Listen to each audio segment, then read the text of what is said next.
जो लोग बाग अम्बेडकर जी को भगवान मानते हैं, ठीक है, उनकी मानसिकता है, मान लें, लेकिन क्या भगवान थे अम्बेडकर जी? भगवान तो भगवान ही है। भगवान तो प्रकृति के उन 5 तत्वों का एक एक रूप है। प्रकृति के 5 तत्व, 5 तत्वों के बिना किसी भी जीव की रचना असंभव है। और वो 5 तत्व हैं आकाश, पृथ्वी, जल, वायु और अग्नि। उस टाइम के ऋषि महात्माओं ने उन 5 तत्वों के पहले अक्षर को निकाल लिया और उसे निकालने के बाद में उसे जोड़ दिया, उन 5 शब्दों को मिलाकर जोड़ दिया, और जब उसका उच्चारण किया गया तो वो मिला भगवान।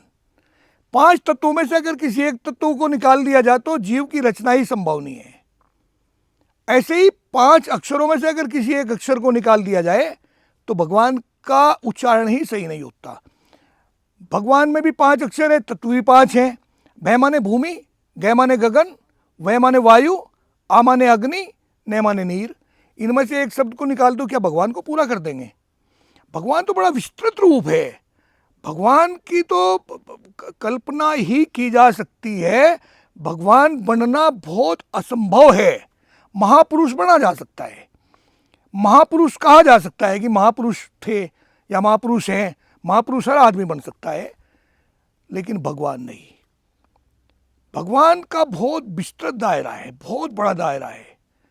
भगवान कभी अम्बेडकर जी को वो लोग मान रहे, ठीक है, उनकी मानसिकता है, मानते रहे, लेकिन भगवान तो भगवान ही है। भगवान कभी भी एक आदमी ऐसा नहीं बन सकता। केवल संविधान लिख देने से जिसमें 299 लोगों का योगदान हो और भगवान मान लिया जाए। मैं अम्बेडकर जी का विरोधी नहीं हूँ, मैं अम्बेडकर जी को प्रणाम करता हूँ, मैं उनको मानता हूँ, बहुत इज्जत करता हूँ, उनकी मेरे दिलों में बड़ी श्रद्धा है।